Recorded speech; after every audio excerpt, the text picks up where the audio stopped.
Kia ora, nau mai, haere mai ki te ōwhango. Ko Michelle Campbell tuku ingoa. Here we are in Ōwhango, a little village in the central North Island, the Ruapehu Rohi, Ngāti Hawa Wahi.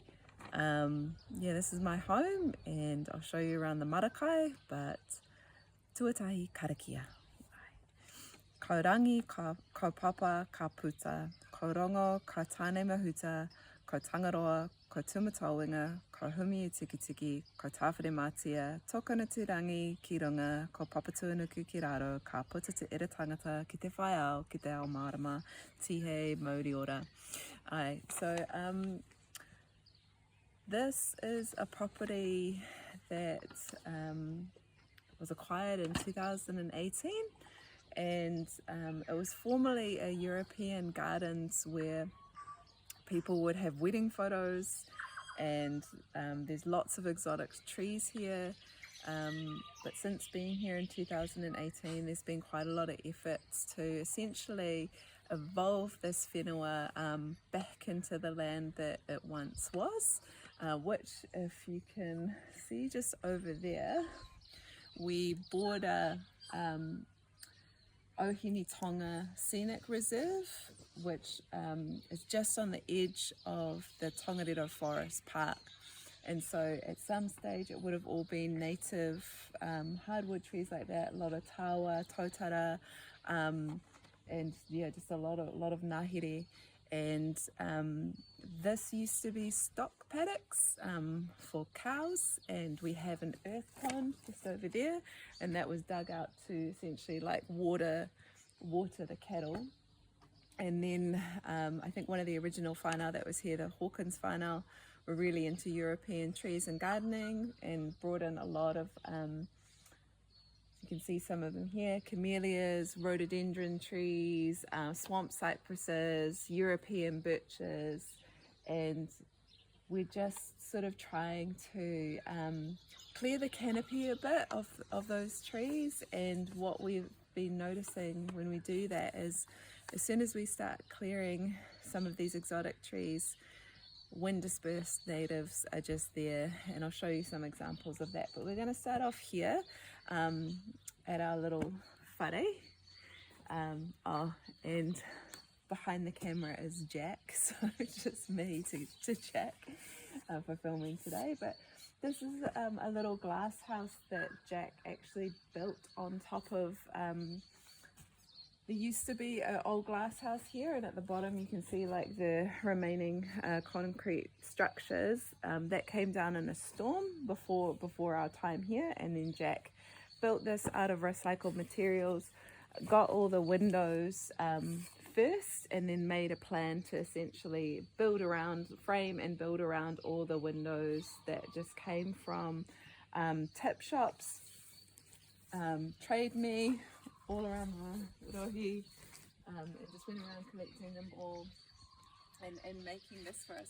The idea was originally with this is that it was meant to extend our growing season, but you wouldn't believe it at the moment, but this tree here actually in high summer, and especially late in summer, is so bushy that it actually blocks all the sun to this glass house. So this glass house has actually taken on like a completely different purpose than the original intention.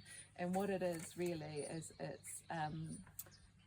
it's where we get our seeds going, it's where we store our seeds, it's where we kind of make all of our starts before they go on the ground in the garden. So come on in and I'll give you a little look.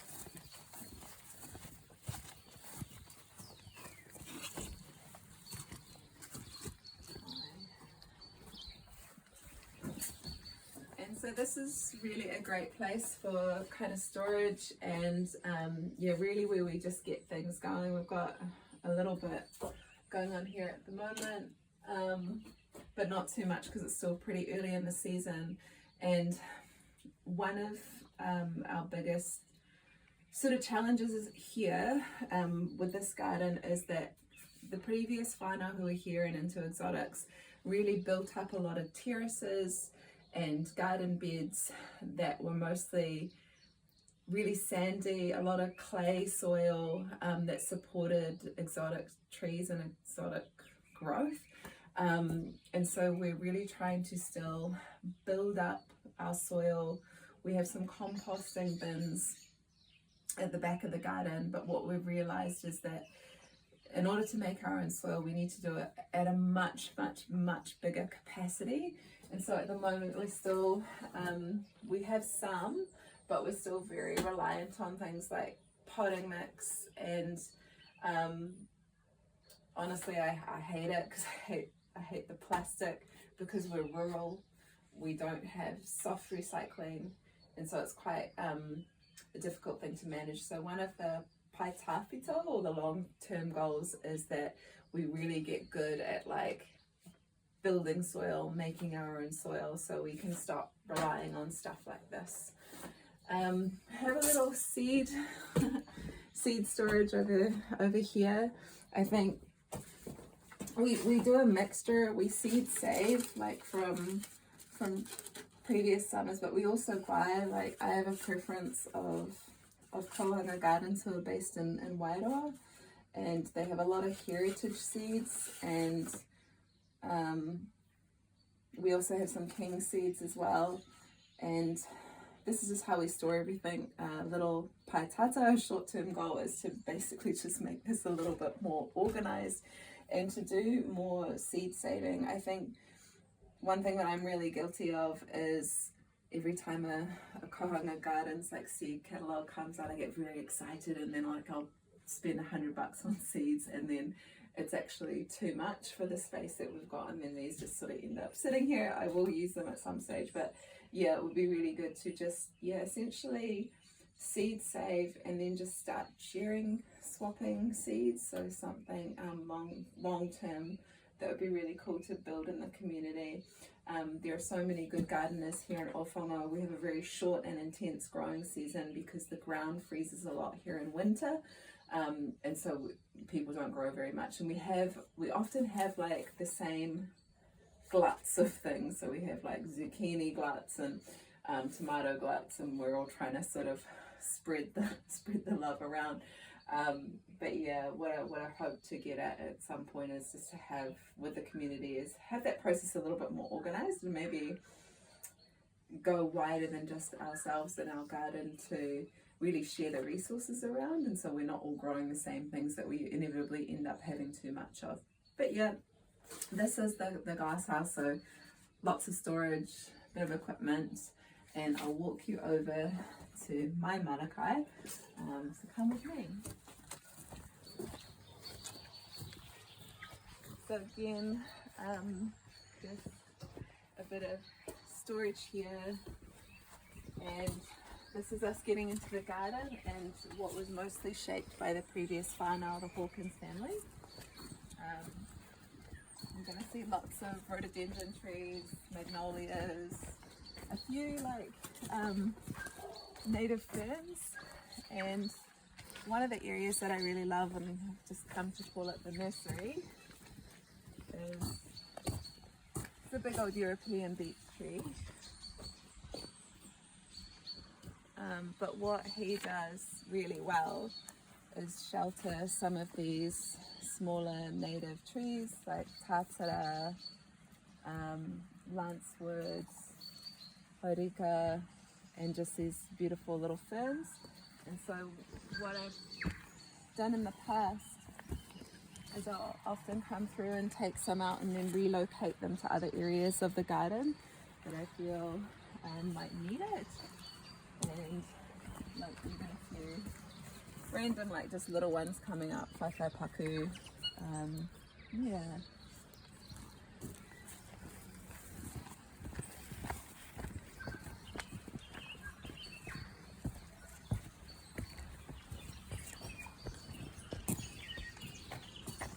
So this is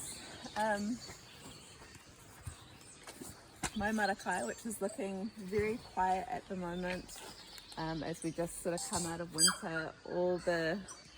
I might have to speak up a little bit over the tuis. There is a lot of tui action going on at the moment. They love this tree. But yeah, just the beds have had a complete rest during winter.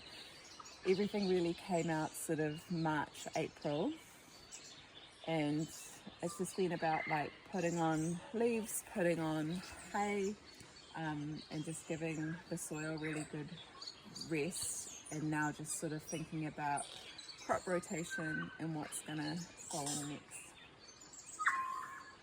The important thing that you should know about this garden and the soil that was here is that it used to all just be, this entire area just used to be blanketed in rhododendron trees.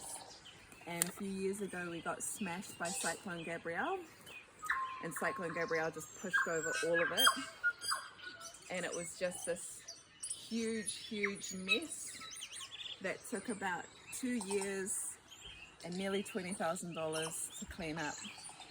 And once we did that, once we cleared all, like everything that just got absolutely smashed and pushed over and damaged, we flattened the land and then to prepare essentially for this. And so this building here is called Wharehini Hākirirangi, after the first female who brought kumara to Aotearoa on the Horata canoe on that waka.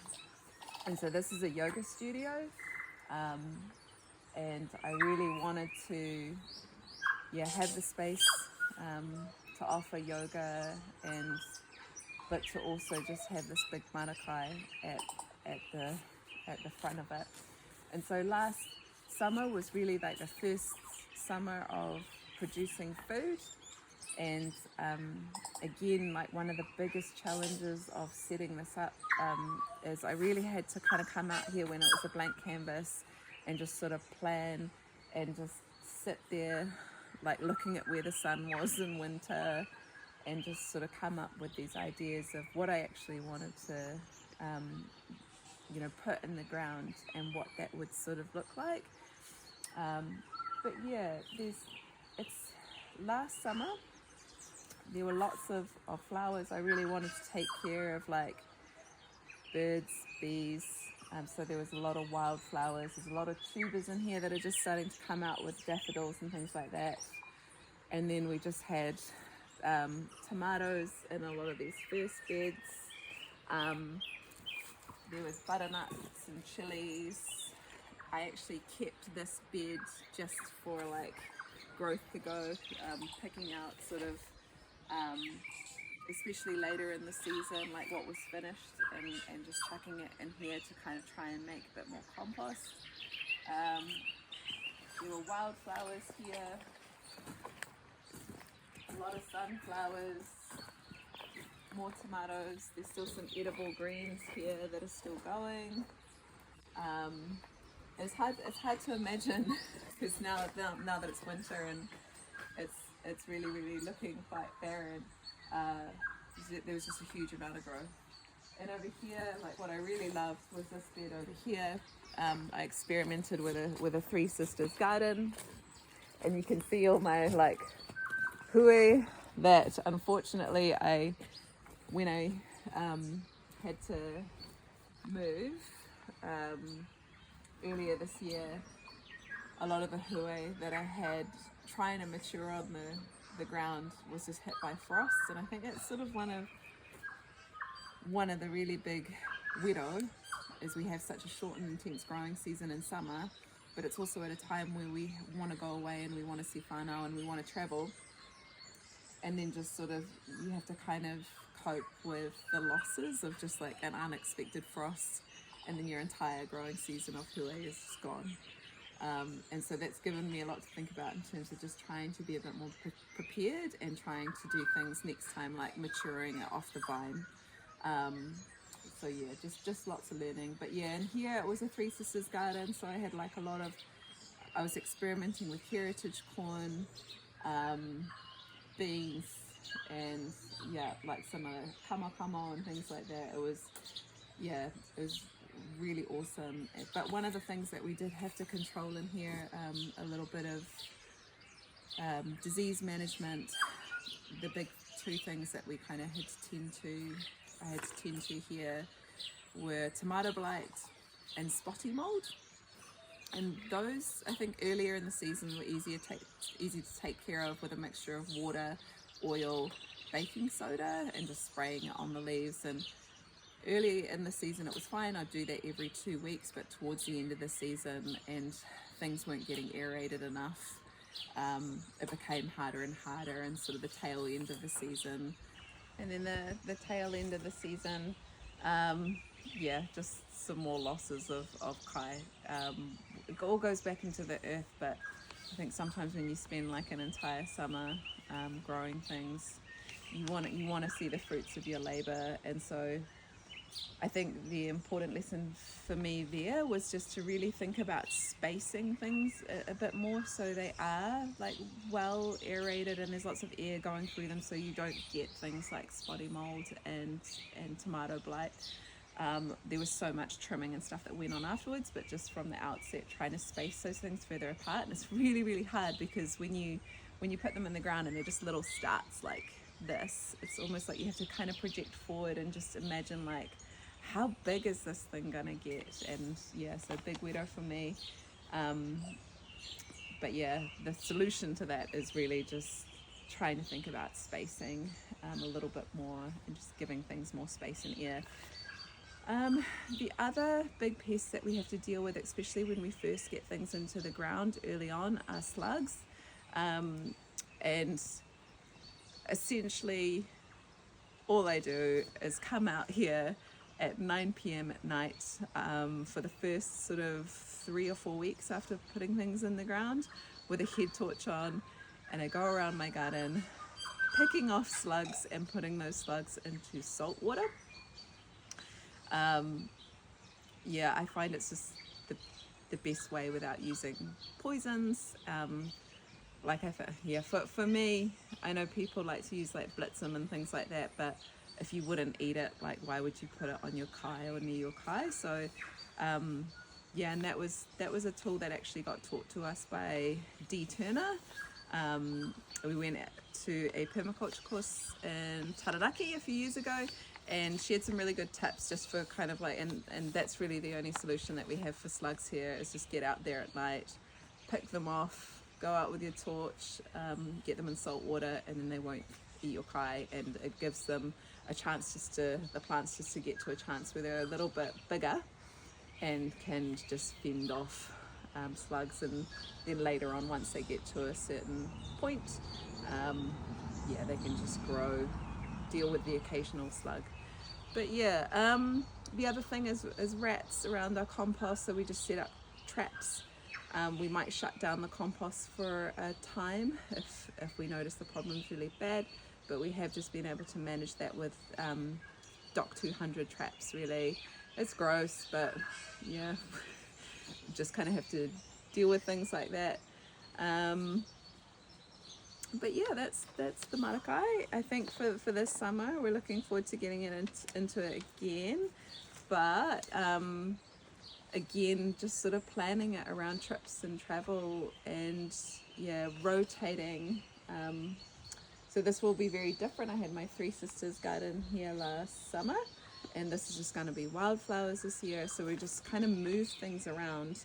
I don't think I'm going to purposefully plant any tomatoes this year. I'm just going to let whatever kind of dropped on seed just come up. I think that at this point I'm just looking to take out the labor intensity of it.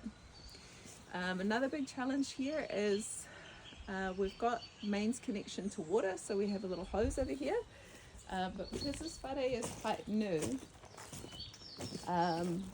my goal is to get some rainwater tanks onto the starting here and one at the back, so that I can just have water when I need it, and it will also be not just for watering the Māra kai, but also just in terms of a good thing to have in terms of security for like civil emergency disasters, things like that.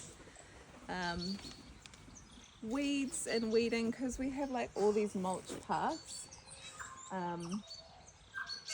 Weeds do come like through the ground, even though we've got a wool kapa under here. We've got layers and layers of wool carpet, and then we put mulch on top, but these weeds do get through, and so we try and just pick them when we can. But one of my goals is to kind of not get too annoyed by them and maybe just leave it and use the maramataka to indicate to me when I should be picking at leaves. So, you know, around a full moon when the water table's high, they're going to come out a lot easier than me just sort of trying to tug at them on a whero moon or something like that. Just want to be able to use the maramataka in practical ways. I use the maramataka a lot already to indicate like when I should be planting things out, but yeah, just kind of want to be able to read the taiao a bit better, to kind of help with, you know, labor saving and energetic saving. So, you know, you're using the energy in the right way at the right time. But yeah, that's the marakai. Thank you for watching. Nā mihi.